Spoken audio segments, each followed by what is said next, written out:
वो हवेली के अंदर दाखिल ही हुआ था कि नैना उसके कदमों में जाकर गिरी थी। वो बहुत ही अकड़ू और घमंडी मर्द था, लेकिन नैना के होंठ के किनारे से खून बहता देख उसके माथे पर बल पड़ गए।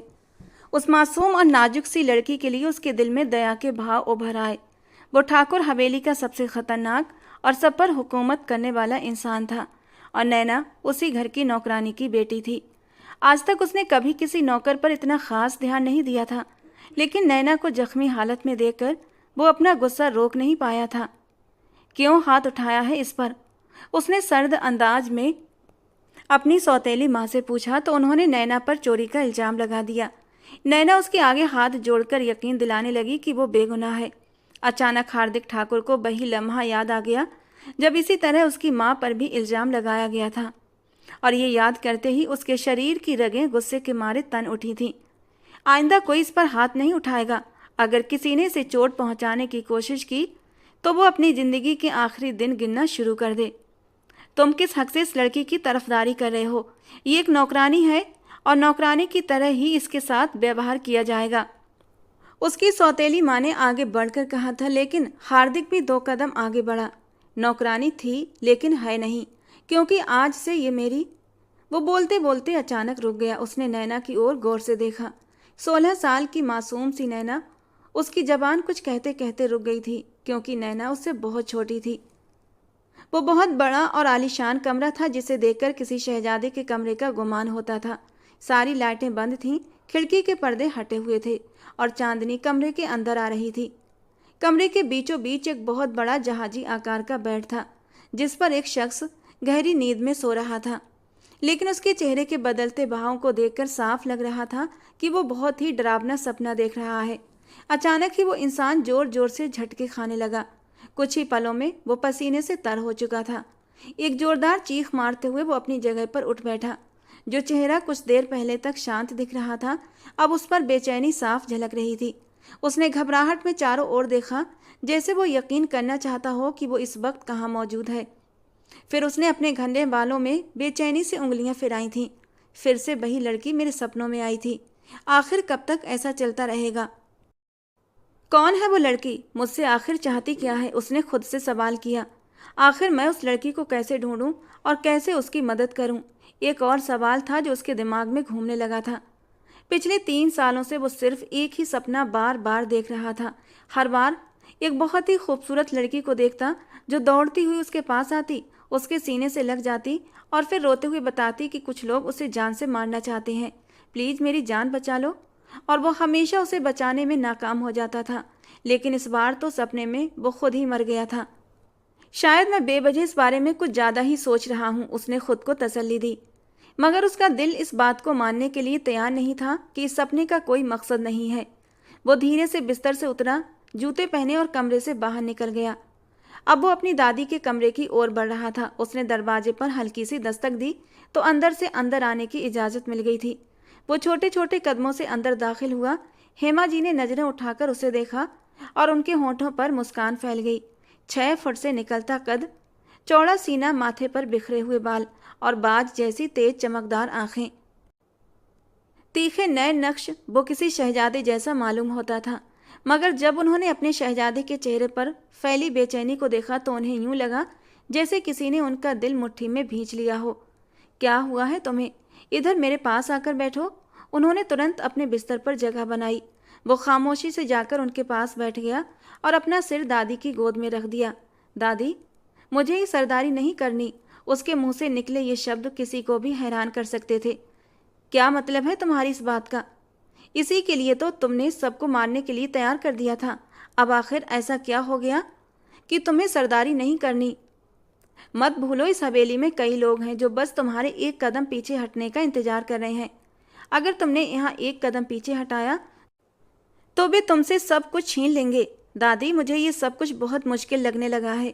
जैसे जैसे वक्त बीत रहा है, मुझे एहसास हो रहा है कि सरदारी कोई मामूली चीज़ नहीं है, बल्कि एक बहुत बड़ी जिम्मेदारी है।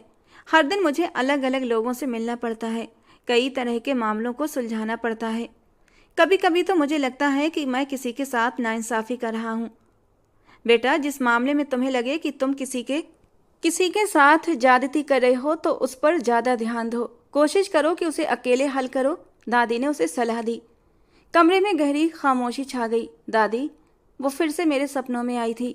आखिरकार वो बात उसकी जबान पर आ ही गई थी जो उसे परेशान कर रही थी। और दादी को समझते देर न लगी कि कुछ देर पहले उसने जो भी कहा था वो असल में एक भूमिका थी। असली बात कहने से पहले वो अपने मन को तैयार कर रहा था। तुम्हारी पत्नी फिर से तुम्हारे सपनों में आई है, दादी ने हल्के से मुस्कुराते हुए उसके घने बालों में उंगलियां फेरी थीं। और दादी की बात पर वो एकदम से उठकर बैठ गया और बेचैनी से उनके चेहरे की ओर देखते हुए बोला, वो मेरी पत्नी नहीं है दादी, वो तो एक छोटी सी मासूम सी लड़की है। आखिर वो कैसे मेरी पत्नी बन सकती है? और जहाँ तक शादी करने का सवाल है तो मैंने फैसला कर लिया है, मैं पूरी ज़िंदगी अकेला ही रहूँगा। मैंने पूरी ज़िंदगी शादी नहीं करनी, बस। और तुम जानते हो मैं ऐसा कभी भी होने नहीं दूंगी। अगले 2 सालों में मैं इस हवेली में तुम्हारा वारिस चाहती हूँ। वो गंभीरता से उसके चेहरे की तरफ देखते हुए बोली तो वो एकदम चुप हो गया।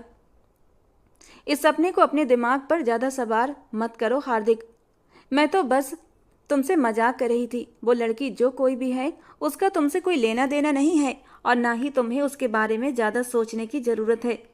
तुमने सपने को कुछ ज़्यादा ही अपने दिमाग पर सवार कर लिया है, इसीलिए बार बार तुम्हारा दिमाग तुम्हें यही बातें दिखाता है। जो चीज़ें हकीकत में मौजूद हैं बस उन पर ध्यान दो। अब जाकर अपने कमरे में आराम करो। उनका बोलने का अंदाज अचानक ही बदल गया था। उन्होंने तुरंत उसे वहाँ से उठ जाने के लिए कहा। दादी के इन शब्दों पर उसे थोड़ी सी शर्मिंदगी तो महसूस हुई, मगर खुद पर काबू पाते हुए वो अपने कमरे की ओर बढ़ गया था। मम्मी, मैंने हवेली में काम करने नहीं जाना, वो ये बात कोई 10वीं बार कह चुकी थी, मगर उसकी माँ का जवाब वही था, अरे तुम कैसे नहीं जाओगी? मैंने बड़ी मुश्किल से बड़ी मालकिन से बात की है, वो मेरी जगह तुम्हें काम पर रखने के लिए तैयार हुई हैं। अगर तुम काम नहीं करोगी तो घर का खर्च कैसे चलेगा? अपने बाप को तो तुम जानती थी, वो कितना बड़ा अय्याश इंसान था। और आपको भी मालूम है कि मुझसे किसी की गुलामी वाला काम नहीं होता। आप मुझसे सारे घर के काम करवा लें, मैं करने के लिए तैयार हूँ, मगर किसी के नीचे काम करना ये मुझसे नहीं होगा। वो आंखों में आंसू लिए बेबसी से कहने लगी। आस्था जी ने उसका हाथ मजबूती से पकड़ा और उसे तसल्ली देते हुए कहा, जैसे ही मेरी आंखें ठीक होती हैं मैं खुद हवेली जाऊंगी। सिर्फ 15 दिनों की ही तो बात है, मेरी आंखों से पट्टी उतर जाएगी। सिर्फ 15 दिन वहां जाकर काम कर लो और फिर बहुत बड़ी शादी भी आने वाली है जहां उन्हें नौकरों की ज़रूरत होगी। और तुम जानती हो वे लोग शादियों में अपने नौकरों को कितना ज़्यादा तोहफे देते हैं। मैं चाहती हूँ तुम भी कुछ हासिल कर लो ताकि हमारा अगला महीना आराम से निकल जाए और आंखों के ऑपरेशन के लिए जो कुछ भी हमने उधार लिया है वो भी आराम से निकल जाएगा। उन्होंने पहले से ही जैसे सब कुछ सोच रखा था और ये सुनकर नैना को समझ आ गया कि अब उसकी बात की कोई अहमियत नहीं है। वो खामोशी से उठी और अपने कमरे में जाकर बैठ गई। उसकी आंखों से लगातार आंसू बह रहे थे। आंखें बंद करके वो भगवान जी को याद करने लगी। भगवान जी, आपने हमें इतना गरीब क्यों बनाया है? ये कहकर नैना फूट फूट कर रोने लगी। वो एक गरीब मजदूर की बेटी थी। करीब 1 साल पहले ही उसके पापा का देहांत हो गया था और वैसे भी उसका बाप कोई मेहनती इंसान नहीं था। कभी कभार ही काम पर जाता और ज़्यादातर घर पर बैठकर ही अय्याशियाँ करता था। लेकिन बाप के मरने के साथ तो उन पर और भी मुसीबतें आने लगीं। उनके घर में मुश्किलों का सिलसिला जैसे शुरू हो गया था। उसकी मम्मी, जिन्होंने कभी घर से बाहर कदम तक नहीं रखा था और जिन्हें गांव वालों ने कभी देखा तक नहीं था, अब दूसरों के घरों में जाकर काम करने लगी थीं। जो थोड़े बहुत पैसे उनके हाथ आते उसी से वे अपने 3 बच्चों का पेट पाल रही थी। नैना जब अपनी माँ की ये हालत देखती तो उसका दिल खून के आंसू रोता था, क्योंकि उस गांव में कोई भी उसकी माँ की इज्जत नहीं करता था। गांव के सब लोग उसके साथ बुरा बर्ताव करते थे, सिर्फ इसलिए कि वो अकेली अपने बच्चों की परवरिश कर रही थी।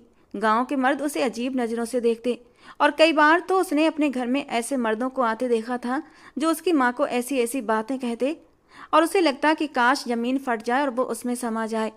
आस्था जी की आंखों में भी आंसू आ जाते। उनके बस में नहीं था, वरना ऐसे मर्दों को मुंह पर चप्पल मार कर घर से निकाल दें। लेकिन उनकी इतनी हैसियत नहीं थी कि गांव के मर्दों से निपट सकें। वो ज़्यादातर घर का दरवाज़ा अंदर से बंद करके रखती थीं, अपने काम से काम रखती और अपने घर में ही बंद रहती। नैना के 2 भाई थे मगर काम करने से मजबूर थे। एक भाई बीमार रहता था जिसकी वजह से वो कोई काम नहीं कर सकता था, जबकि दूसरा भाई अभी बहुत छोटा था। जो कुछ भी करना था वो नैना और उसकी माँ को ही करना था। नैना की माँ ने उसे गांव वालों की नज़रों से बहुत समय तक छिपा कर रखा था, क्योंकि वो बेहद खूबसूरत थी। अगर कोई उसे एक बार देख लेता तो उसका दीवाना हो जाता। आस्था जी जानती थीं, अगर उनकी बेटी की खूबसूरती गांव के अय्याश मर्दों की नज़र में चढ़ गई तो वो उसे छोड़ेंगे नहीं, और इसीलिए वो अपनी बेटी को हमेशा छुपा कर रखती थी। जब भी नैना घर से बाहर निकलती तो आस्था जी उसे पूरी तरह ढककर निकालती थीं। लेकिन अब आस्था जी की मजबूरी बन गई थी। कुछ दिनों पहले ही उनकी आंखों का ऑपरेशन हुआ था और डॉक्टर ने उन्हें सख्ती से मना कर दिया था कि 15 दिन तक अपनी आंखों पर लगी पट्टी ना हटाएं और इस दौरान कोई भी नज़दीक का काम ना करें। अब जो करना था वो नैना को ही करना था। न चाहते हुए भी उसने माँ की जगह हवेली में काम करने का फैसला कर लिया और फिर शाम के वक्त एक बड़ी सी चादर ओढ़कर वो अपने भाई के साथ घर से बाहर निकली। उसके चेहरे पर बार बार पसीने की बूंदें उभर रही थीं। जब उसके भाई ने उसकी ये हालत देखी तो उसे तसल्ली देते हुए बोला, फिक्र मत करो, वहाँ कोई भूत नहीं है, वहाँ भी तुम्हारी और हमारी तरह इंसान ही रहते हैं, वे तुम्हें खा नहीं जाएंगे। इस पर नैना ने गुस्से से उसे घूरा और बोली, तुम जानते हो कि मैं इस वजह से परेशान नहीं हूँ। मुझे डर है कि कहीं मालकिन मुझसे कोई गलत बात न कह दें, और तुम जानते हो कि मैं कुछ भी गलत बात बर्दाश्त नहीं कर सकती। लेकिन मेरी बहन, यहाँ तुम्हें सब कुछ बर्दाश्त करना होगा, क्योंकि हम उन्हें लौटकर जवाब नहीं दे सकते, और अगर तुमने उनसे बदतमीजी की तो याद रखना, वे हमारे पूरे परिवार को नहीं छोड़ेंगे। उन्होंने बड़ी मुश्किल से मम्मी को हवेली में काम पर रखा था, और अब मम्मी अपनी गैर मौजूदगी में तुम्हारी सिफारिश करने के लिए न जाने कितनी औरतों की मिन्नतें कर चुकी हैं। हम पर रहम करना और किसी भी तरह की कोई उल जलूल हरकत मत करना। सुनील उससे छोटा था, मगर इस वक्त किसी बड़े भाई की तरह उसे नसीहतें दे रहा था। नैना मुंह बनाते हुए बोली, फिक्र मत करो, मैं तुम्हारे सरदार साहब को कुछ भी नहीं कहूँगी। तो मेरे सरदार साहब को कुछ कह भी नहीं सकती, वरना वो तुम्हें उठाकर ऐसी जगह फेंक देंगे जहाँ से तुम्हारी वापसी नामुमकिन हो जाएगी। इसी तरह एक दूसरे से नोक-झोंक करते हुए वो दोनों हवेली के अंदर दाखिल हो गए। नैना ने अपने चेहरे को बड़े से घूंघट से ढका हुआ था, क्योंकि आस्था जी ने उसे खास तौर पर समझाया था चेहरे से घूंघट मत हटने देना। और जब छोटी मालकिन ने उसे देखा तो उनके होठों पर एक तंज भरी मुस्कान फैल गई। लड़की, ज्यादा शरीफ बनने का नाटक मत करो हमारे सामने। इतना लंबा चौड़ा घूंघट पहनकर काम कैसे करोगी? बहुत देखी हैं तुम जैसी लड़कियां, 2 दिन में ही शराफत का चोला उतार कर फेंक देती हैं। ये सुनकर नैना को काफी बुरा लगा था, मगर यहाँ उसके जज्बातों की कदर कौन करने वाला था, इसीलिए उसने खामोश रहने में ही भलाई समझी। तो तुम हो कुम्हारन की बेटी, है ना? अपने लिए ऐसे शब्द सुनकर नैना को फिर से तकलीफ हुई थी, मगर उसने एक भी शब्द नहीं कहा। तुम तो जानती हो कि तुम्हारी माँ इस हवेली के सारे काम संभालती थी, यहाँ तक कि उसने रसोई भी देख रखी थी। तुम्हें हवेली के बाकी काम नहीं करने, सिर्फ खाना बनाना है। मैंने सुना है तुम्हारे हाथ का खाना बहुत स्वादिष्ट होता है। जी मालकिन, आपने सही सुना है। ये पहली बात थी जो उसने यहाँ आने के बाद कही थी। अच्छा हुआ, मैं तुम्हें हर रोज का मेन्यू बता दिया करूँगी। फिलहाल तो तुम रात का खाना बनाओ, ताकि मैं देख सकूं कि तुम्हारी माँ ने तुम्हारे बारे में कितना सच बोला है और तुम अपने वादे की कितनी पक्की हो। ये कहकर उन्होंने हाथ से इशारा किया, जिसका साफ मतलब था कि अब मेरी नज़रों के सामने से दफा हो जाओ। उन्होंने कोमल को हिदायत दी कि वो नैना को सब कुछ समझा दे। कोमल भी इसी हवेली में काम करने वाली एक कम उम्र की लड़की थी। वो नैना को लेकर बाहर चली गई और थोड़ी ही देर में उसे सब कुछ समझा दिया। अब दोनों के बीच आम बातचीत भी होने लगी और जल्दी ही दोनों में अच्छी दोस्ती हो गई। नैना लोगों से जल्दी ही घुल मिल जाती थी। तुम्हें पता है यहाँ की सबसे खूबसूरत चीज़ कौन सी है? कोमल ने नैना की आंखों में आंखें डालते हुए उत्सुकता से पूछा। नैना ने भी जिज्ञासा से उसे देखा और बोली, कौन सी? साथ ही उसकी नज़रें चारों ओर घूमने लगी थीं, मानो उस चीज़ को तलाश रही हों जिसका कोमल जिक्र कर रही थी। यहाँ के सरदार साहब। कोमल का जवाब सुनकर नैना ने गुस्से से उसे घूरा, तो वो खिलखिलाकर हंसते हुए बोली, क्या तुमने कभी सरदार साहब को देखा है? नहीं, मैंने उन्हें कभी नहीं देखा और ना ही उन्हें देखने का कोई शौक है। मुझे गरीबों पर हुकूमत करने वाले और जालिम लोग बिल्कुल भी पसंद नहीं हैं। नैना, तुम भी मेरी तरह गलतफहमी का शिकार हो। वो जालिम जरूर है, मगर सिर्फ जालिमों के लिए। हम गरीबों के लिए तो वो किसी देवता से कम नहीं है। तुम नहीं जानती, जब से मैं यहाँ आई हूँ उन्होंने हर तरह से मेरी मदद करने की कोशिश की है। जवाब में उन्होंने तुमसे कुछ तो मांगा होगा ना? ये बात नैना की जबान से अचानक फिसल गई थी, लेकिन कोमल ने उसकी बात का बुरा नहीं माना, बल्कि उसके होठों पर एक फीकी सी मुस्कान आ गई थी। अगर वो मुझसे कुछ मांग लेते तो मैं खुशी खुशी उन पर अपना सब कुछ वार देती। मेरा तो ये जीवन ही सफल हो जाता। मुझे और क्या चाहिए था। कोमल की आंखों में बोलते बोलते एक बीरानी सी उतरने लगी थी। अब की बार हैरान होने की बारी नैना की थी। क्या मतलब है तुम्हारी इस बात का? नैना बेचैनी से पूछने लगी। मतलब साफ है नैना, मैं सरदार हार्दिक ठाकुर साहब से बहुत मोहब्बत करती हूँ। मैं जानती हूँ कि इस मोहब्बत में मेरे लिए सिर्फ तकलीफ और दर्द ही है। मैं ये भी जानती हूँ कि मैं उन्हें कभी हासिल नहीं कर सकती, लेकिन मैं अपने दिल को कैसे समझाऊं जो हर वक्त उनके लिए तड़पता रहता है।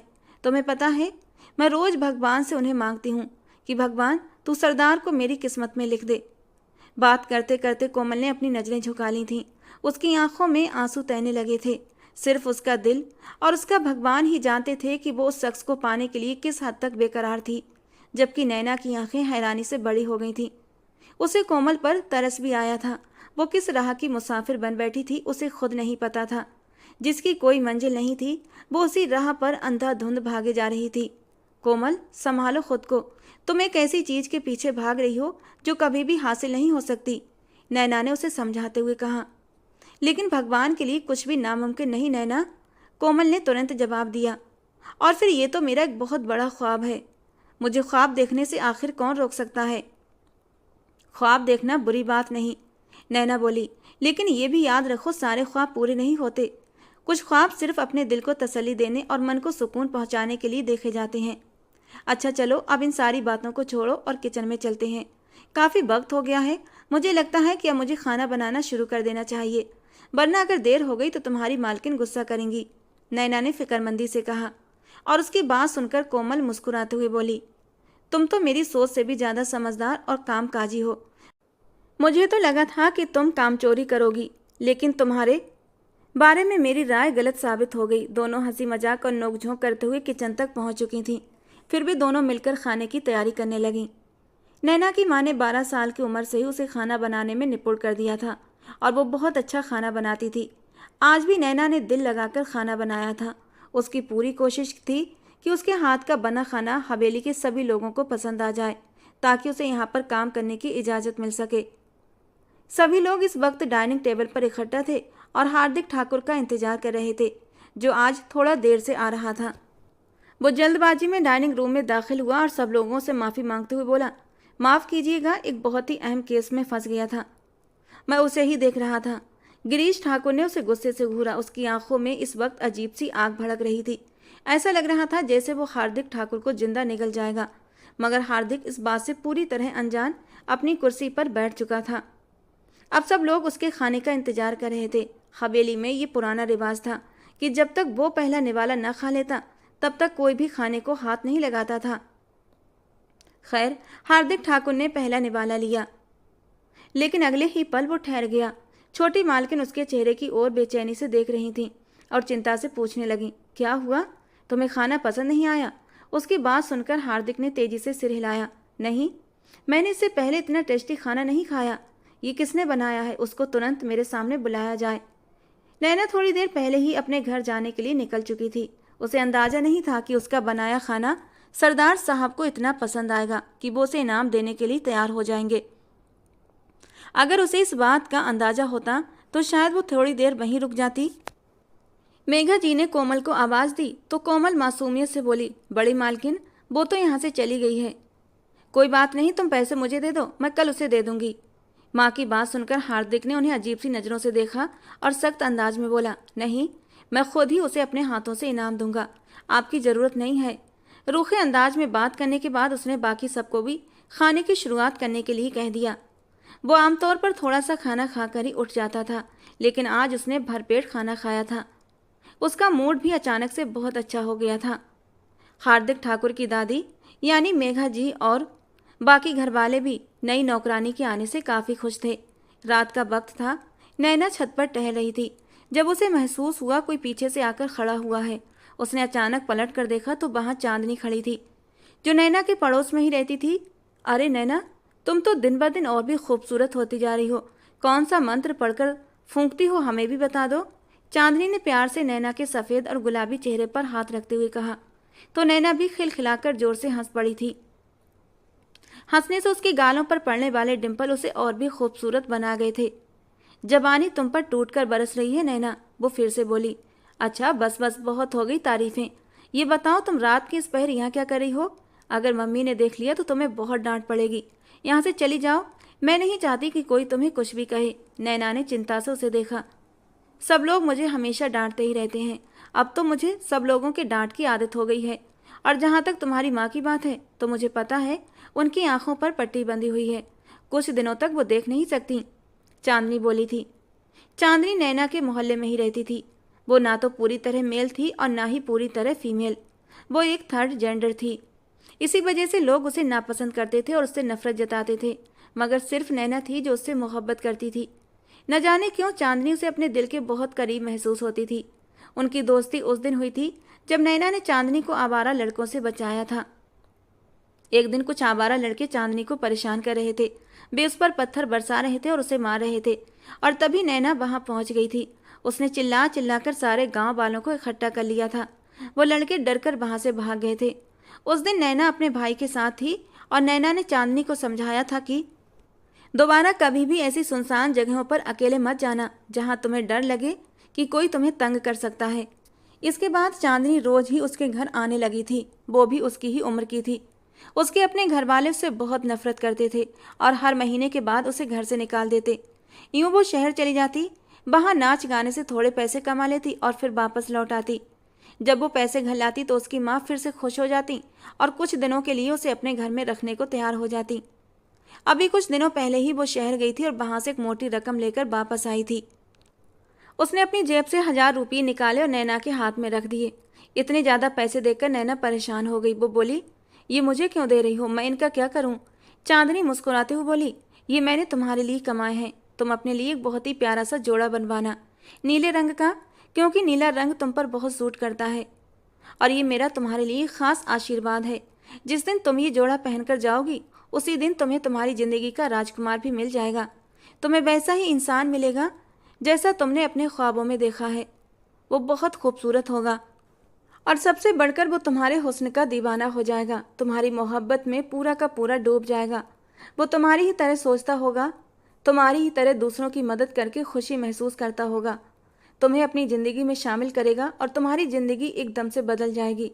चांदनी उसे दुआएं देती जा रही थी, जबकि नैना हैरानी और बेचैनी से उसकी बातें सुन रही थी।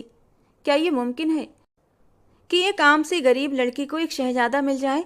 चांदनी ने प्यार से उसका हाथ थामा और बोली, तुम किसी शहजादी से कम नहीं हो और इस दुनिया में कुछ भी मुमकिन है। बस तुम्हें अपने भगवान पर यकीन रखना होगा। इतना कहकर चांदनी चुप हो गई और उठकर जाने लगी। नैना ने अचानक उसका बाजू पकड़ लिया। उसे अंदर ही अंदर कोई अजीब सा एहसास हो रहा था। उसे चांदनी का दिया हुआ आशीर्वाद बिल्कुल भी पसंद नहीं आया था, जैसे कुछ गलत होने वाला हो। तुम कहाँ जा रही हो? आज ना तो मुझसे बातें कर रही हो और ना ही मुझसे जिद कर रही हो कि मैं तुम्हारे साथ देर तक बैठूं, बल्कि आज तो तुम खुद ही जाने लगी। क्या तुम मुझसे नाराज हो? नैना ने बेचैनी से पूछा। चांदनी ने हल्के से मुस्कुराते हुए सिर हिलाया। मैं इस सारी दुनिया से नाराज हो सकती हूँ नैना, इस दुनिया से मुंह मोड़ सकती हूँ, सारी दुनिया के लिए बद्दुआ कर सकती हूँ, लेकिन मैं कभी भी तुम्हारे लिए बद्दुआ नहीं कर सकती। तुमने मुझे कभी ये एहसास नहीं होने दिया कि मैं तुमसे या बाकी लोगों से अलग हूँ। आज मैं एक बहुत ही लंबे सफ़र से वापस आई हूँ। मेरी तबीयत ठीक नहीं है, घर जाकर थोड़ा आराम करूँगी। इतना कहकर वो चुपचाप छत से कूदकर वहाँ से चली गई, जबकि नैना काफ़ी देर तक उस जगह को देखती रही जहाँ से चांदनी गई थी। साथ ही उसके दिमाग में चांदनी के कहे सारे शब्द घूमने लगे। उसके होंठों पर खुद ब खुद एक मुस्कान आई थी। उसने चांद को देखा जो इस वक्त उसके शहजादे के कमरे के बाहर भी मौजूद था और उसके कमरे को रोशन कर रहा था। अगले दिन जब वो सोकर उठी तो सबसे पहले उसने चांदनी के घर जाने का फैसला किया, मगर वहां जाकर उसे पता चला कि चांदनी रात से ही कहीं निकल गई थी। ये सुनकर उसका दिल बहुत बेचैन हो गया, क्योंकि आज से पहले कभी ऐसा नहीं हुआ था। वो लगातार यही सोचने लगी, आखिर वो कहाँ जा सकती है। उसने शहर में अपनी एक दोस्त के जरिए फ़ोन करवाया। ये नंबर खुद चांदनी ने ही उसे दिया था। अक्सर जब वो शहर जाया करती तो नैना इसी नंबर पर कॉल करके उसकी खैरियत मालूम कर लिया करती थी, मगर इस बार दूसरी तरफ से यही जवाब मिला कि चांदनी यहाँ नहीं आई। यही सब सोचते हुए वो हवेली चली आई थी। उसने वो कपड़े अपनी मासी को दे दिए थे ताकि वे सिलाई कर दें। वो जल्द से जल्द वो जोड़ा पहनने के लिए बेताब थी। अभी उसने किचन के अंदर कदम ही रखा था कि उसे अपनी मालकिन की आवाज़ सुनाई दी। उसने बेख्याली में एकदम से पलट कर देखा तो वहाँ कविता जी खड़ी थीं। वे उसे अजीबो-गरीब नज़रों से देख रही थीं। नैना बहुत हसीन थी, यहाँ तक कि उसका हुस्न हवेली की औरतों से भी बढ़कर था और यही बात कविता जी को बेचैन कर रही थी। वो छोटे छोटे कदम उठाती हुई इसके पास आई। उन्होंने फौरन नैना के हाथों को अपने हाथों में पकड़ लिया और उन्हें यूं महसूस हुआ जैसे उन्होंने नरम और मुलायम रुई को छू लिया हो। बेख्याली में उन्होंने पूछा, क्या तुम अपने घर में कोई काम नहीं करती? नैना ने फौरन सिर हिलाते हुए कहा, छोटी मालकिन, मैं घर में सिर्फ खाना बनाया करती थी, जिसका सामान भी मम्मी ही मुझे काट कर देती थी। दरअसल मम्मी ने मुझे बहुत ही लाड प्यार में पाला है। वो मुझसे कोई काम नहीं करवाती थी। अब जब मम्मी बीमार हो गई तो उन्होंने मुझे यहाँ भेज दिया है। वो बहुत ही सादगी से जवाब दे रही थी। ओह, लेकिन तुम्हें यहाँ पर बहुत सारे काम करने होंगे। कविता जी के कहने पर नैना ने हैरानी से कविता जी की ओर देखा, जिन्होंने कल ही तो कहा था कि उसकी जिम्मेदारी सिर्फ किचन तक सीमित होगी। मगर छोटी मालकिन, आपने तो कहा था कि मैं सिर्फ किचन का काम। इससे पहले कि वो कुछ और कहती, कविता जी का हाथ उठा और उसके चेहरे पर एक गहरा निशान छोड़ गया। ये उसके लिए बहुत ही हैरानी और बेइज्जती का दूसरा झटका महसूस हुआ था। नैना अविश्वास से कविता जी की ओर देखने लगी। खबरदार, अगर तुमने मेरे सामने जबान चलाने की कोशिश की तो तुम्हारी जबान गले से खींच लूंगी। उन्होंने उंगली उठाकर धमकाने वाले अंदाज में कहा तो नैना डर के मारे आंखों में आंसू लिए एकदम चुप हो गई। उसे समझ आ गया था ये औरत अपनी आदत से मजबूर है और उसकी यही आदत है कि वो हर बेबस पर जुल्म करती थी। चलो अब मेरी नज़रों के सामने से दफ़ा हो जाओ और जाकर सीढ़ियों की सफाई शुरू करो। कोमल, यहाँ आओ। उन्होंने गुस्से से चिल्लाते हुए कोमल को पुकारा था और कोमल, जो कि दरवाजे के पीछे छुपी खड़ी थी, तुरंत भागती हुई अंदर आई थी। जी छोटी मालकिन, आपने मुझे बुलाया। इसने आज पूरी हवेली की सफाई करनी है और तुम्हें इस पर नज़र रखनी है। ये कोई भी काम चोरी न करे। बात पूरी करके वे वहाँ से चली गईं, जबकि कोमल हैरानी से नैना से पूछने लगी, क्या तुमने छोटी मालकिन के साथ कोई बदतमीजी की है? जबकि नैना ने तुरंत सिर हिलाकर मना कर दिया। तो फिर उन्होंने तुम्हें सज़ा क्यों दी? वो खुद भी हैरान थी। चिंता मत करो, मैं भी तुम्हारे साथ हवेली की सफाई करवा दूंगी। तुम अपना दिल छोटा मत करना। उन्होंने सफाई की शुरुआत सीढ़ियों से की थी और इसी बीच हार्दिक ठाकुर थोड़ी देर पहले ही उठा था। उसके सिर में तेज दर्द हो रहा था। आज उसने डेरे पर जाने का इरादा भी रद्द कर दिया था। वो पूरा दिन हवेली में ही बिताना चाहता था। नैना सीढ़ियाँ साफ कर चुकी थी और अब लॉन्ज की सफाई कर रही थी जब उसने छोटे छोटे कदमों से नीचे उतरना शुरू किया। नींद पूरी न होने की वजह से उसकी आंखें बंद हो रही थीं। सिर दर्द के चलते उसने फैसला किया था कि वो पहले जाकर कॉफ़ी पिएगा और फिर सोने की दोबारा से कोशिश करेगा। लेकिन ये क्या, उसके कदमों के निशान फिर से उसी जगह बनते जा रहे थे जहाँ पर नैना ने अभी अभी कुछ ही देर पहले सफाई की थी। और ये देखकर नैना के दिल को कुछ हुआ। इतनी मुश्किल से तो उसने सफाई की थी और अब वो जहाँ जहाँ से गुजर रहा था वो फिर से पोंछा लिए उसके पीछे पीछे जा रही थी। अचानक उसने पलट कर देखा। नैना ने झट से अपनी गर्दन झुका ली। ए लड़की, तुम यहाँ क्या कर रही हो? उसने रौबदार आवाज़ में पूछा। उसे सामने खड़ी लड़की एक मासूम बच्ची सी महसूस हुई थी। गर्दन झुकाने की वजह से वो उसका चेहरा साफ नहीं देख पाया था और ना ही हार्दिक ठाकुर को उसमें कोई दिलचस्पी थी। साहब जी, मैं सफाई कर रही थी, उसने बड़ी ही मासूमियत से जवाब दिया था और एक झटके में हार्दिक के पूरे वजूद में एक सनसनी सी दौड़ गई थी। उसकी आंखें पूरी तरह खुल गईं। तुम सफाई कर रही थी? तुम तो अभी बहुत छोटी हो, तुम्हें तो स्कूल में होना चाहिए। तुम इन कामों में क्यों लग गई हो? ये पहली बार था जब उसने नज़रें उठाकर उसे देखा था। नैना 16 साल की एक जवान बेहद हसीन लड़की थी और उसी पल नैना की वो झील सी नीली आंखें और उन आंखों में हार्दिक ठाकुर एक पल के लिए डूब सा गया था। कितनी ही देर तक वो पलकें झपकाना भूल गया। वो एकदम पत्थर बन गया था। जैसे उसके वजूद में जान ना हो, वो बार बार आंखें झपकने लगा, जैसे यकीन कर रहा हो सामने खड़ी लड़की वही है। हाँ, ये वही लड़की थी जिसे वो कई बार अपने सपनों में देख चुका था। वही नीली गहरी झील सी आंखें, और आज वो उसके सामने खड़ी थी। उसने बेचैनी से अपनी आंखें मली और दोबारा देखा। शायद वो फिर से कोई सपना देख रहा है, लेकिन ना तो दृश्य बदला और ना ही वो लड़की उसकी आंखों के सामने से हटी। उसका दिल अचानक एकदम तेजी से धड़कने लगा। वो बिना कुछ कहे तेजी से वहां से निकल गया, जबकि नैना हैरानी से अपने साहब जी को देखती रही। कोमल ने उसके बारे में बड़ी बड़ी बातें की थीं। वो बहुत गुस्सैल है, किसी से सीधे मुंह बात नहीं करता। उसके चेहरे पर हमेशा गुस्से के भाव रहते हैं। मगर नैना ने तो उसकी आंखों में एक अजीब सा भाव देखा था, डर का भाव, बेचैनी का भाव। आखिर इतने बड़े आदमी को किस चीज़ का डर हो सकता था? उसने बेख्याली में सोचा और फिर अपने ख्यालों को झटकते हुए दोबारा सफाई में लग गई। वो समझ रही थी उसे सिर्फ किचन का काम करना होगा। वो उसकी सबसे बड़ी गलतफहमी साबित हुई थी। छोटी मालकिन उससे पूरे घर का काम करवाने लगी। बाकी नौकरानियां होते हुए भी हमेशा उसी को चुनती। जब वो काम करके फ्री होती तो उसका पूरा जिस्म दर्द से टूटा हुआ महसूस होता। रात के वक्त ही उसे थोड़ी सी राहत मिलती थी, जब वो अपने घर पर चैन से सो पाती थी। एक हफ्ता गुजर चुका था, अब सिर्फ 8 दिन और बचे थे जो उसे किसी तरह काटने थे। जिस शादी का लालच देकर उसकी माँ ने उसे हवेली भेजा था, वो शादी भी अब पोस्टपोन हो चुकी थी। दरअसल दादी ने जो रिश्ता तय किया था वे अपने पोते यानी हार्दिक ठाकुर की शादी हार्दिक की माँ की सहेली की बेटी से करना चाहती थीं, क्योंकि हार्दिक की सगी मरी हुई माँ की ख्वाहिश थी। लेकिन अभी शीना की ग्रेजुएशन पूरी नहीं हुई थी। वो चाहती थी पहले उसकी पढ़ाई पूरी हो जाए, और हार्दिक ठाकुर ने भी इस बात पर कोई विरोध नहीं जताया था। वो भी दादी की खुशी के लिए तैयार हो गया था। मगर जब से उसने नैना को इस हवेली में देखा था, तब से उसे अपना इरादा डगमगाता हुआ महसूस होने लगा था। रात के समय भी वो नैना के बारे में ही सोच रहा था। उसके दिमाग में एक जंग सी चल रही थी। उसका दिमाग उसे तर्क दे रहा था। सपना अपनी जगह, लेकिन वो लड़की बहुत छोटी है। वो मुझसे लगभग 12 साल छोटी है। इतनी कम उम्र लड़की से मैं कैसे शादी कर सकता हूँ? उसे हवेली वालों का डर नहीं था और ना ही किसी और का। वो सिर्फ और सिर्फ उस मासूम लड़की की जिंदगी बर्बाद नहीं करना चाहता था। मालकिन अब नैना को हवेली में ही रोक लेती थीं। वो कोमल के साथ हवेली के पिछले कमरे में ही रह रही थी।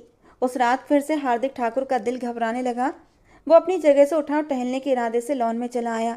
वहीं उसे किसी के सिसकने की आवाज़ सुनाई दी। ऐसा लग रहा था जैसे कोई औरत तड़प तड़प कर रो रही थी। उसका दिल डूबने लगा। वो उस जगह पर गया जहाँ से आवाज़ आ रही थी। वहाँ जाकर देखा तो वो कोई और नहीं बल्कि नैना थी। उसने अपना सिर अपने घुटनों पर रखा हुआ था और उसकी आंखों से लगातार आंसू बह रहे थे।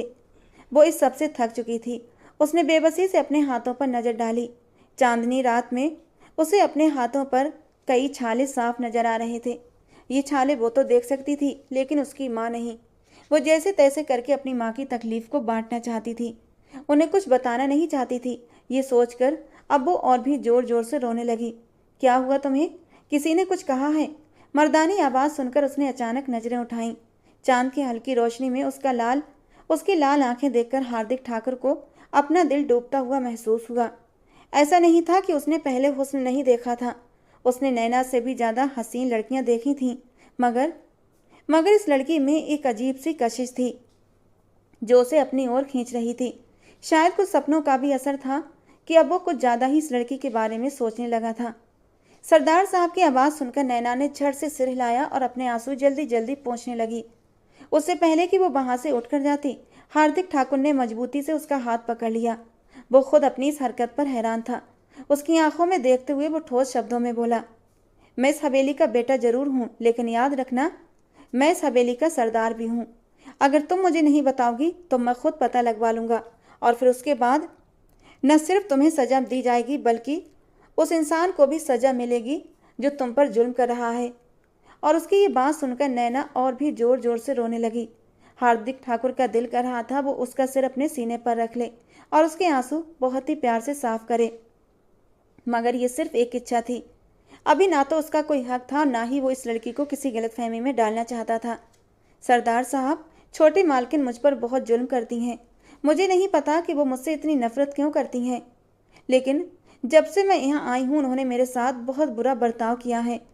मैं तो अपनी तरफ से पूरी कोशिश करती हूँ कि अपना काम ठीक से करूँ, मगर फिर भी वो मुझे मारती हैं। अगर ये कहा जाए कि वो मुझे मारने के बहाने ढूंढती हैं तो इसमें कुछ भी गलत नहीं होगा। मैंने तो उन्हें खुश करने के लिए हर तरह से कोशिश कर ली, मगर वे मुझसे कभी खुश नहीं होती। ये कहते हुए नैना ने अपने हाथ आगे किए। आज उन्होंने मुझसे पूरे दिन कुएं से पानी निकलवाया था, जबकि हवेली में और भी नौकर मौजूद थे, मगर ये काम उन्होंने सिर्फ और सिर्फ मुझसे ही करवाया। ये कहते ही वो फिर से रोने लगी। अब उसका वजूद हिचकियों की जद में आ चुका था, जबकि हार्दिक ठाकुर काफ़ी देर तक खड़ा खामोशी से उसकी ओर देखता रहा और फिर बहुत ही ठंडे शब्दों में बोला था, अपने कमरे में जाओ, रात के वक्त अकेली लड़की का आसमान के नीचे बैठना ठीक नहीं है। ये कुछ शब्द थे जो हार्दिक ठाकुर ने कहे थे और वो चुपचाप उठी और अपने कमरे में चली गई, जहां कोमल गहरी नींद में सो रही थी। उस रात फिर वो अपने भगवान से शिकवे शिकायतें करती रही। हार्दिक ठाकुर अपने कमरे में जाने के बजाय सीधा अपनी माँ के कमरे में चला गया। वो उसकी सौतेली माँ थी, जिससे वो खुद भी बहुत नफरत करता था, मगर सिर्फ और सिर्फ अपने पिता की वजह से चुप रहता था। हार्दिक बेटा, आज तुम्हें अपनी माँ की याद कैसे आ गई? वो जो आईने के सामने बैठी हुई थी, अपनी खूबसूरती संवारने में व्यस्त थी। हार्दिक ठाकुर को अपने सामने देखकर वो हैरान रह गई। मुझे बेटा कहकर मत पुकारा करो, मैं तुम्हारी असलियत अच्छे से जानता हूँ। अगर मैं कुछ कहता नहीं तो इसका ये मतलब नहीं कि मैंने तुम्हें माफ़ कर दिया है। तुम्हारा तो फैसला मैंने भगवान पर छोड़ दिया है। उसका ठंडा अंदाज, उसके पथरीले शब्द सुनकर एक पल के लिए तो वो घबरा गई, मगर अगले ही पल खुद पर काबू पाते हुए बोली, मुझे समझ नहीं आ रहा तुम्हें कैसे यकीन दिलाऊं कि मैं बेगुनाह हूँ।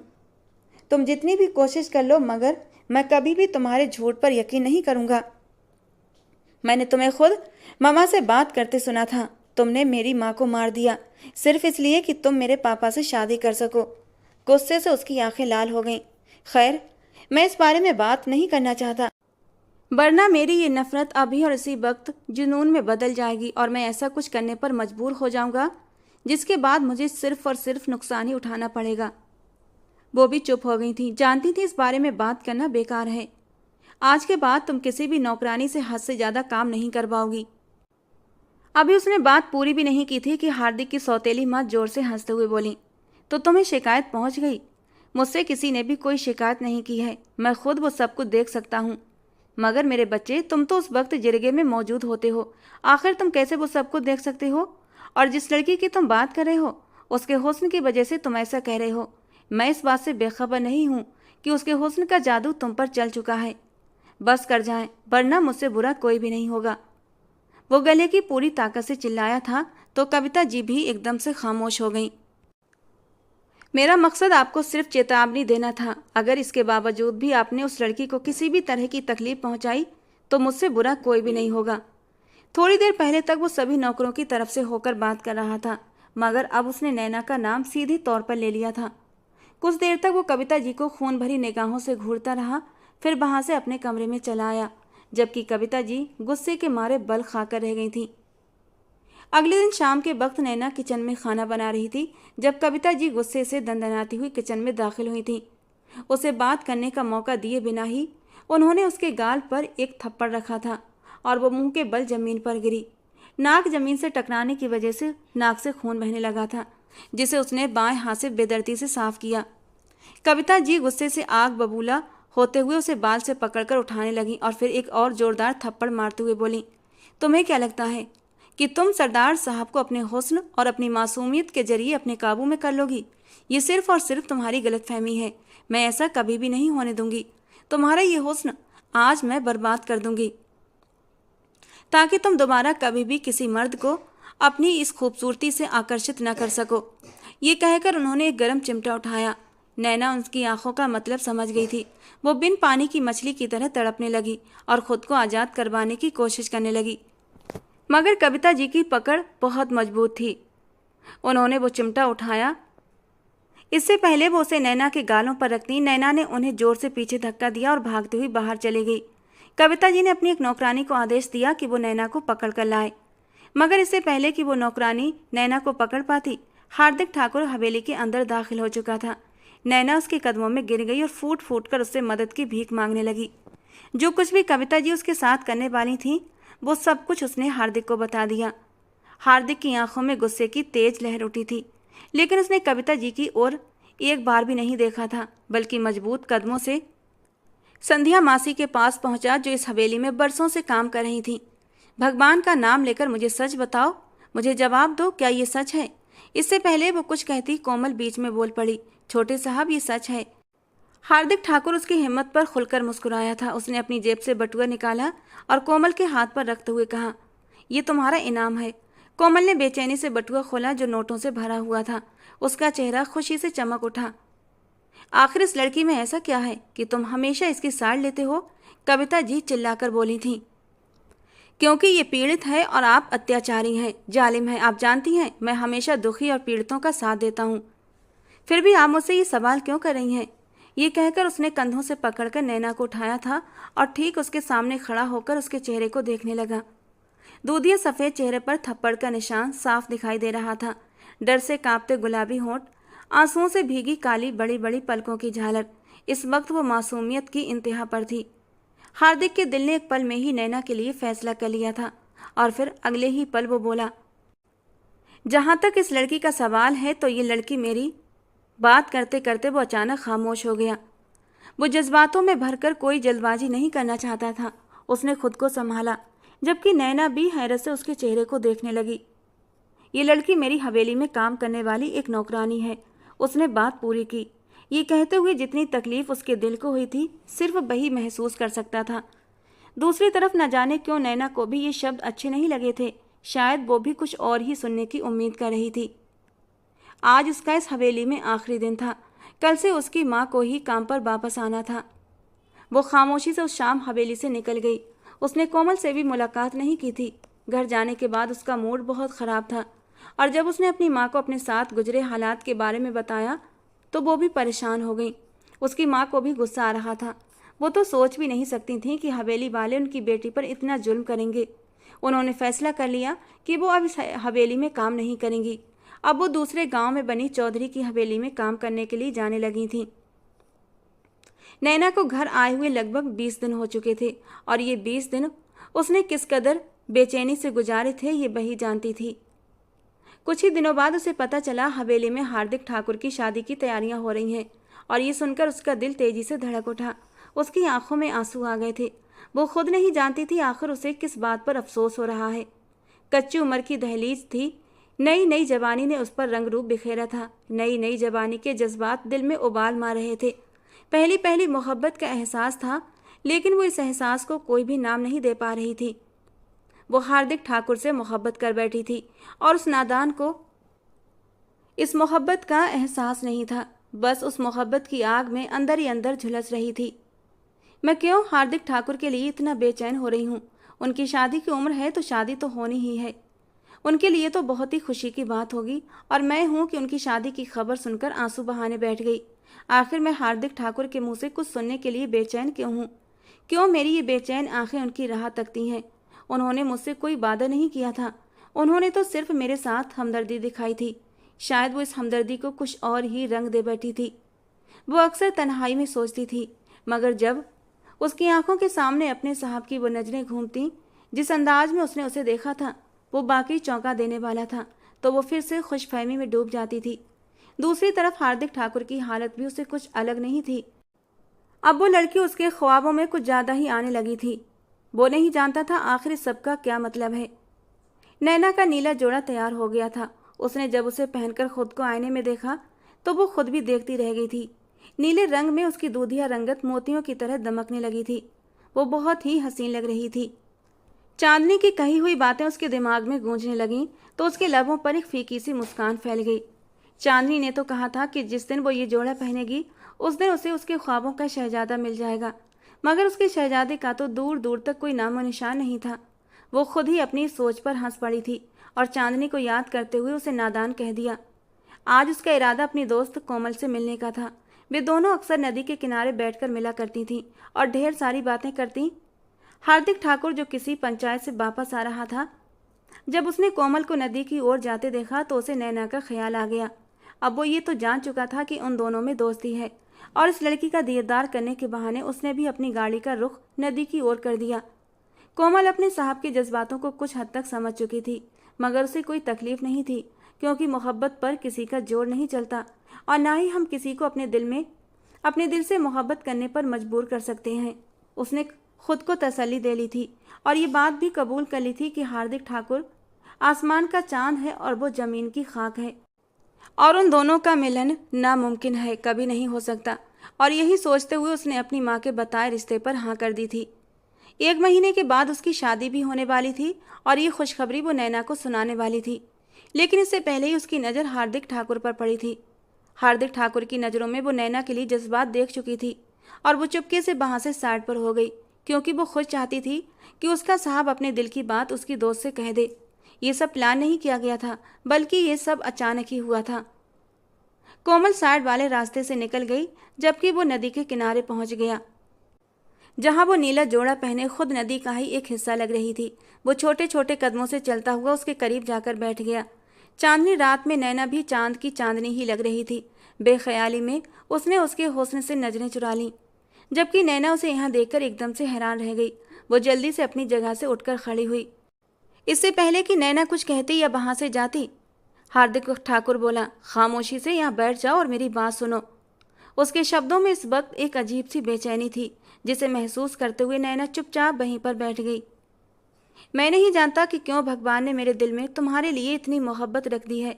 हकीकत तो ये है कि अब मैं तुमसे दूर रहने के बारे में सोच भी नहीं सकता। मैं ये भी जानता हूँ हमारी उम्र में बहुत फ़र्क है। मैं तुमसे बहुत बड़ा हूँ, इससे कोई फ़र्क नहीं पड़ता। इससे पहले कि वो कुछ कहता, नैना खुद ही बोल पड़ी। वो अपनी जल्दबाजी पर हैरान भी थी और शर्मिंदा भी हो रही थी। उसके इतनी तेजी से बोलने पर हार्दिक खिलखिलाकर हंसते हुए कहने लगा, यानी इसका मतलब आग दोनों तरफ बराबर लगी है? नहीं, ऐसी कोई बात नहीं है। वो तो मैं शर्म की वजह से उससे कुछ बोला ही ना गया, तो नैना ने जल्दी से नजरें चुराते हुए कहा था, सरदारनी साहिबा, आप जितना मर्जी क्यों ना कर लें, लेकिन आपकी जल्दबाजी ने मुझ पर सारे राज उजागर कर दिए हैं। वो खुलकर मुस्कुरा रहा था। उसे बाकी दिली खुशी महसूस हो रही थी। मैंने अपनी दादी से कल रात ही तुमसे शादी की बात की थी, मगर आपकी शादी तो किसी और से हो रही है। किसी को भी मेरी दुल्हन के बारे में अभी तक नहीं बताया गया। वो बाहर पढ़ाई कर रही थी, मगर कल रात ही उसने मुझे कॉल की। उसे मुझ में कोई दिलचस्पी नहीं है। वो अपने क्लास फेलो को पसंद करती है। उसने ये बात बहुत ही सामान्य अंदाज में कही थी, जबकि नैना हैरान होकर कहने लगी, कोई आपसे शादी से कैसे इनकार कर सकता है? ये सुनकर हार्दिक फिर से मुस्कुरा दिया और उसके सिर पर हल्के से हाथ रखते हुए कहने लगा, अभी ये तुमने दुनिया नहीं देखी है और ना ही तुम ज़्यादा लोगों से मिली हो। तुमने सिर्फ और सिर्फ मुझे ही देखा है। तुम नहीं जानती ये दुनिया कितनी हसीन है, कितनी खूबसूरत है। अगर तुम्हें मुझसे भी कोई खूबसूरत आदमी मिल जाए तो हो सकता है तुम फौरन मेरा हाथ छोड़कर। हार्दिक ने शरारती अंदाज में कहते हुए नैना के दिल को टटोलना चाहा। मैं कभी भी आपको नहीं छोड़ूंगी और ना ही कभी छोड़ने का इरादा रख सकती हूँ। मैंने दिल लगी नहीं की, मैंने मोहब्बत की है, और मोहब्बत में दिल का सुकून होता है। मोहब्बत में महबूब एक ही होता है, चाहे उसमें कितनी भी खामियां क्यों ना हो, चाहे वो कितना भी जालिम क्यों ना हो, फिर भी हमें उसमें अपना भगवान नजर आता है। अपना भगवान बदला नहीं जाता, वरना मोहब्बत में दाग हो जाता है और मोहब्बत बेमानी हो जाती है। तुम जितनी छोटी हो, बातें भी उतनी ही बड़ी बड़ी करती हो।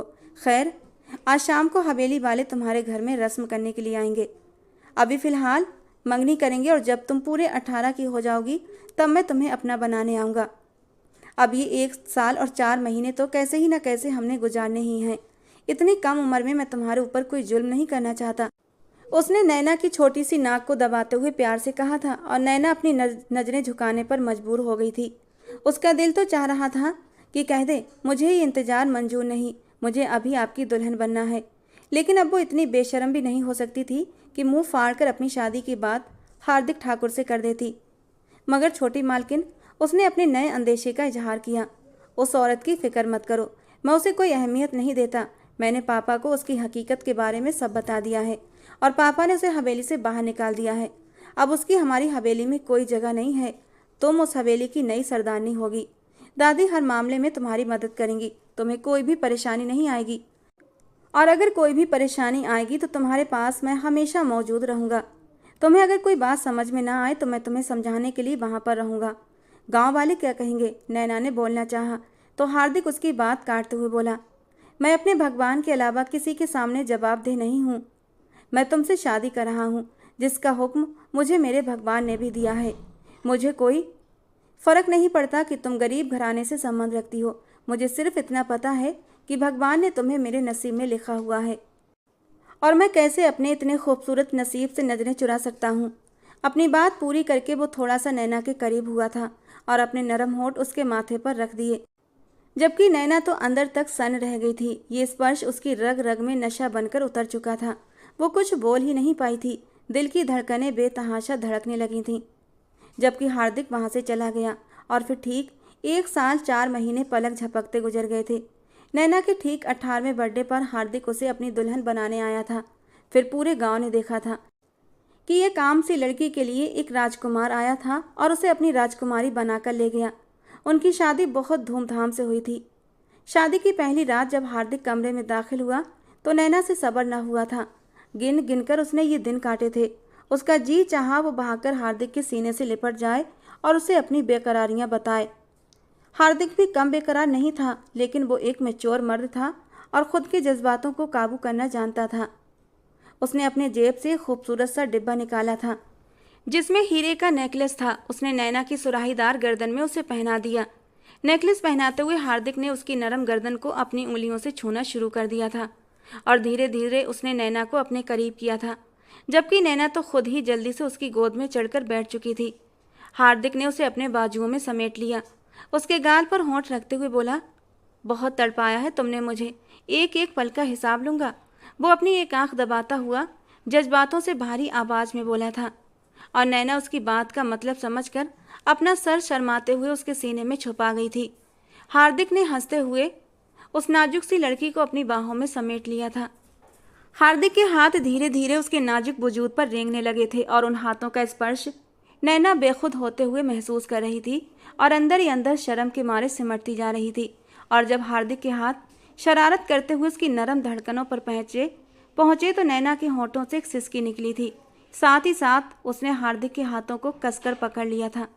क्या हुआ नैना, आज तो मैं तुम पर टूटकर बरसना चाहता हूँ। तुम्हारी ना की कोई गुंजाइश नहीं है, इसीलिए तो तुम्हारे 18 के होने का इंतजार किया था, क्योंकि पहले ही तुम्हें अपनी दुल्हन बना लेता तो मैं खुद के जज्बातों पर कंट्रोल नहीं कर पाता और मैं तुम्हारी मासूमियत छीनना नहीं चाहता था। लेकिन आज तो मुझे क्यों रोक रही हो? मैं रोक नहीं रही हार्दिक, बल्कि मैं तो खुद आपकी संगत में डूब जाना चाहती हूँ। लेकिन मुझे इससे पहले नैना कुछ और बोलती, हार्दिक ने उसे अपने सीने से लगाते हुए उसके माथे को छू लिया था। मेरी जान हो तुम, और अपनी जान को भला कोई तकलीफ पहुंचाता है? ये कहते हुए हार्दिक ने साइड लैंप ऑफ कर दिया था। वो धीरे धीरे नैना के वजूद पर बादल बनकर बरसने लगा था। वो बहुत ही प्यार से नैना को छू रहा था, लेकिन इन नाजुक पलों में कुछ पल ऐसे भी आए थे जब हार्दिक सब कुछ भुला बैठा था और नैना को थोड़ी सी तकलीफ पहुंचा गया था। लेकिन इस तकलीफ में भी नैना को सुकून मिला था।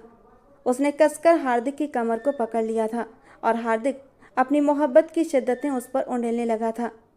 उस रात दोनों की मोहब्बत एक दूसरे को पाकर पूरी हो चुकी थी। वो जो एक मामूली मजदूर की बेटी थी, अब मलिका बनकर हवेली पर राज कर रही थी। चांदनी उस दिन के बाद से उससे मिलने नहीं आई थी। न जाने वो कहाँ चली गई थी। नैना दुआ करती थी कि वो जहाँ भी हो बस खुश हो। चांदनी का दिया हुआ आशीर्वाद पूरा हो चुका था। उसे बाकी उसका राजकुमार मिल चुका था। इस पर वो अपने भगवान का जितना भी धन्यवाद करती कम था। हर गुजरते दिन के साथ हार्दिक की मोहब्बत और भी जुनून पकड़ती जा रही थी और उसकी ये बेकरारी और जुनून देखकर सब लोग दांतों तले उंगली दबाते थे। अब उसे वो सपने आना भी बंद हो गए थे जिसमें नैना उसके सीने से लिपटकर मदद की गुहार लगाती थी। लेकिन वो अपने इन सपनों का रीजन जानना चाहता था। आखिर उसे नैना पहले से ही सपनों में दिखाई क्यों देती थी? और यही सब कुछ जानने के लिए हार्दिक एक दिन एक बाबा जी के पास गया था और बाबा जी ने उसके हाथ की रेखाएं देखते ही पहचान लिया था। बच्चे, ये तेरा पुनर्जन्म है। पिछले जन्म में तो इसी लड़की से मोहब्बत करता था, लेकिन पिछले जन्म में तुम एक दूसरे को पा नहीं सके थे। इससे पहले ही तुम्हारे दुश्मनों ने तुम्हें एक दूसरे से जुदा कर दिया था और अपनी अधूरी मोहब्बत पाने के लिए तुम लोगों ने दूसरा जन्म लिया था। और ये सब जानकर हार्दिक के दिल से सारे वहम, सारे डर निकल चुके थे। मोहब्बत सच्ची हो तो भगवान इस जन्म में नहीं तो दूसरे जन्म में हमें हमारी मोहब्बत से जरूर मिलाते हैं। 1 साल बाद उसने हवेली को हवेली का वारिस भी दे दिया था, जिससे कि उसकी अहमियत और भी बढ़ गई थी और हार्दिक ठाकुर पहले से भी ज़्यादा नैना का दीवाना हो चुका था। तो दोस्तों, आज की हमारी कहानी आपको कैसी लगी कमेंट बॉक्स में ज़रूर बताना। पसंद आई हो तो प्लीज़ लाइक करना। रोज़ एक नई और रोमांटिक कहानी सुनने के लिए हमारे चैनल को भी सब्सक्राइब करना।